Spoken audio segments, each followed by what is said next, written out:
दोस्तों, क्या आप जानते हैं कि हम सब टेलीकिनेसिस कर सकते हैं? टेलीकिनेसिस आपने तो सुना ही होगा कि कैसे लोग अपनी मन की शक्ति से या ऐसी किसी शक्ति से चीजों को हिला सकते हैं और हवा में भी उड़ा सकते हैं और उनमें कुछ बदलाव ला सकते हैं। तो मैं आपसे अगर ये कहूँ कि आप सब और हम सब टेलीकिनेसिस कर सकते हैं और वो भी एक बहुत ही बड़े लेवल पर, तो आपको कैसा लगेगा? और क्या आप ये जानते हैं कि हम इंसान अपने एक विचार यानी एक थॉट से पूरे यूनिवर्स में बदलाव ला सकते हैं? ये कैसा पंगा है भाई। आपका टेलीकिनेसिस उतना ड्रामेटिक नहीं होगा कि जैसे टीवी में और कि जैसे कुछ मूवीज में और कुछ शोज में ऐसे दिखाया जाता है कि एक आदमी, एक इंसान अपने पावर से चीज़ों को हवा में उड़ा रहा है, उसे तोड़ दे रहा है। लेकिन ये साइंटिफिकली एक्सप्लेन किया जा सकता है कि आपका टेलीकिनेसिस पूरे यूनिवर्स को किस तरीके से ऑल्टर किया जाता है, किस तरीके से आपके एक विचार पूरे यूनिवर्स को ऑल्टर करने की ताकत रखते हैं। तो क्या है ये टेलीकिनेसिस? टेलीकिनेसिस को साइकोकाइनेसिस भी कहते हैं। ये अपने माइंड से यानी अपने मन से चीजों को मूव करने की या उनमें कुछ बदलाव लाने की शक्ति को टेलीकिनेसिस कहा जाता है। टेलीकिनेसिस का एक ग्रेट एग्जांपल है ल्यूक नाम का एक कैरेक्टर, जो कि star Wars return of the JD नाम की फिल्म में प्रकाशित किया गया था। और वो कैरेक्टर और उस कैरेक्टर के पास टेलीकिनेसिस की पावर्स थी। टेलीकिनेसिस को हमेशा से इतना ड्रामेटिक होने की जरूरत नहीं थी कि आपको अपने पावर से किसी रोबोट को या किसी कार को हवा में ही उड़ा देना है। अगर आप थोड़े से किसी चम्मच को भी थोड़ा सा बेंड कर सकते हैं तो वो भी टेलीकिनेसिस का एक प्रूफ माना जाता था। मैजिशियन ऊरी गेलर को इसी काम के लिए जाना जाता था कि वो अपने मैजिक ट्रिक से टेलीकिनेसिस करके दिखाते थे। लेकिन अंत में ये पता चल गया कि वो ये एक ट्रिक से करते थे। वो एक मैजिशियन है, ये तो इनका काम है। क्या कोई अपनी मन की शक्ति से चीजों को या किसी स्पून को बेंड कर सकता है? क्या ये साइंटिफिकली प्रूवन है? सीएन कैरल ने ये प्रूव कर दिया कि ये पॉसिबल नहीं है। लेकिन चलिए, हम साइंटिफिकली इस तरीके से नहीं सोचते। हम थोड़ा छोटा सोचते हैं, लेकिन बड़े रीच के साथ सोचते हैं। तो वीडियो की शुरुआत में मैंने आपको बोला था कि आप अपने एक विचार से पूरे ब्रह्मांड को यानी पूरे यूनिवर्स को ऑल्टर कर सकते हैं। तो चलिए उसके बारे में कुछ डिस्कस करते हैं। तो चलिए एक एक्सपेरिमेंट करते हैं। अपनी आंखें बंद करिए और किसी भी चीज के बारे में सोचिए। तो आप सोचिए एक पिंक कलर के बंदर के बारे में सोचिए। 5 सेकंड तक ये सोचते रहिए। आपको किसी स्पेसिफिक चीज के बारे में सोचने की भी जरूरत नहीं है, बस सोचिए किसी भी चीज के बारे में। तो हो गया आपका सोच के। आपको किसी भी चीज के बारे में सोचना था, वो कुछ भी हो सकता है। तो मैं आपको एक्सप्लेन करता हूँ कि कैसे आपके इस थॉट ने पूरे यूनिवर्स को ऑल्टर किया। तो आपने अभी अभी एक टेलीकिनेसिस का एक्ट परफॉर्म किया है और मैं आपको ये एक्सप्लेन करने वाला हूँ कि आपका ये टेलीकिनेसिस, इसकी रेंज इम्पॉसिबली कितनी बड़ी थी। आपने पूरे यूनिवर्स को ऑल्टर किया सिर्फ अपने किसी थॉट को लेकर, जैसे कि एक पिंक कलर का बंदर। तो चलिए मैं आपको ये एक्सप्लेन करता हूँ कि ये कैसे होता है। तो आपने अपने विचार से पूरे यूनिवर्स को ऑल्टर किया है। तो सबसे पहले जानते हैं कि ये विचार होते क्या है, यानी आपके थॉट होते क्या है। तो आपके थॉट इलेक्ट्रिकल इम्पल्सेस होते हैं जो कि आपके दिमाग में न्यूरोट्रांसमीटर्स के जरिए ट्रेवल करते हैं। अब ये न्यूरोट्रांसमीटर्स क्या होते हैं?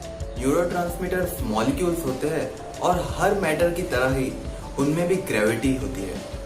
अब ग्रेविटी का इफेक्ट इस यूनिवर्स के हर मैटर में होता है। हर एक बिट ऑफ मैटर दूसरे मैटर से ग्रेविटेशनली अफेक्ट होता है, यानी इस यूनिवर्स में जितना भी मैटर है वो ग्रेविटेशनली अफेक्ट होता है हर एक मैटर के साथ, और उसका उसमें इफेक्ट होता है ग्रेविटेशनली।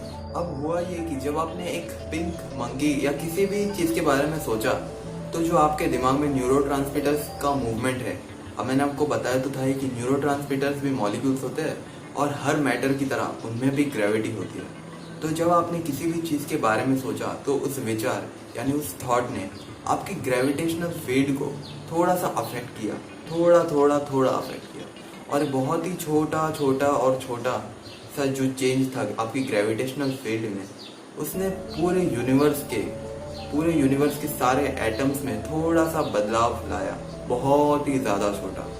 तो इस तरीके से आपका एक विचार जिसमें ग्रेविटी होती है वो आपकी ग्रेविटी को थोड़ा सा बहुत ही छोटे लेवल पर अफेक्ट करता है, और ये बहुत ही ज़्यादा छोटे लेवल पर पूरे यूनिवर्स के ग्रेविटी को, यानी पूरे यूनिवर्स के हर एटम्स के हर एटम्स को थोड़ा सा अफेक्ट करता है।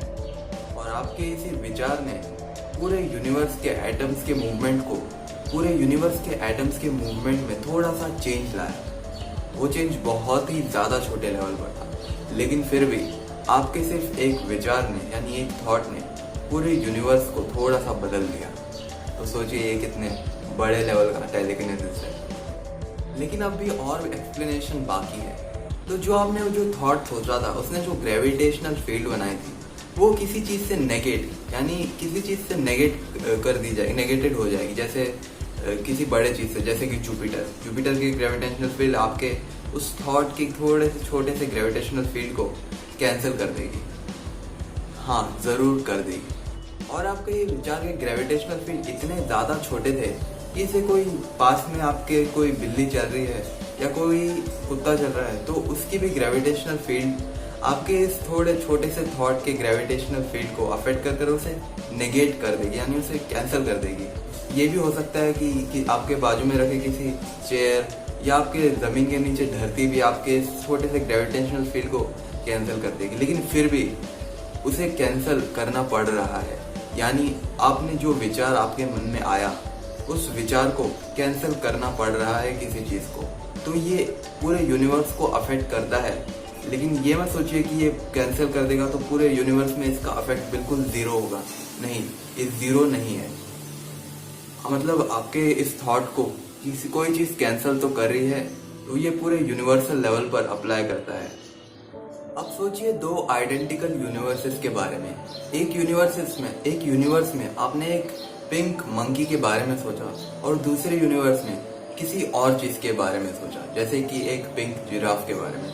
5 सेकंड के लिए आपने ये सोचा, तो उन दोनों यूनिवर्सेस में बहुत ही ज़्यादा अलग डिफरेंस होगा। ये बहुत ही छोटे लेवल पर होगा, लेकिन ये डिफरेंस आप ये सोच रहे होंगे कि ये कैंसिल करते करते ये डिफरेंस बिल्कुल ही ज़ीरो हो जाएगा।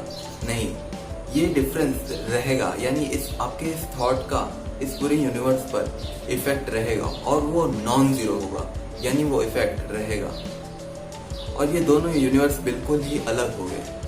तो ये सोचने में बहुत ही ज़्यादा अजीब लगता है, लेकिन ये सोचिए कि वो दो यूनिवर्सेस जिसमें आपने अलग अलग चीज़ों के बारे में विचार किया, यानी आपका थॉट, तो वो उस यूनिवर्सेस में बहुत ही बिलियन ईयर्स, यानी कुछ बिलियन ईयर्स में वो दोनों यूनिवर्सेस बिल्कुल ही अलग हो गए। तो चलिए इन सब चीज़ों पर बहस नहीं करते अभी। हम ये बात करते हैं कि इन सब का मतलब क्या है। इस सब का मतलब ये है कि हर एक जो आपका विचार है ये पूरे यूनिवर्स को अफेक्ट करता है। आप इस बात को जाने या नहीं, आप किसी चम्मच को बेंड तो नहीं कर पाएंगे अपनी इस पावर से, और किसी रोबोट को या किसी कार को हवा में उड़ा तो नहीं पाएंगे। लेकिन ये बात बिल्कुल सच है कि ग्रेविटी होती है, और ये आपके जो थॉट, इनमें जो ग्रेविटी होती है ये पूरे यूनिवर्स को अफेक्ट कर सकती है। तो इस वीडियो का मकसद यही था कि आपको ये बताना कि आपका टेलीकिनेसिस कितना ज़्यादा बड़ा है। तो आपका ये वीडियो देखने के लिए बहुत बहुत मैं शुक्रिया करता हूँ। और अगर आपको ये वीडियो पसंद आए तो इसे लाइक ज़रूर करना और इस चैनल को सब्सक्राइब भी ज़रूर करना, क्योंकि मैं आपके लिए ऐसे ही कमाल के साइंटिफिक वीडियोस लाता रहूँगा। तब तक के लिए अपना ख्याल रखना। Good bye.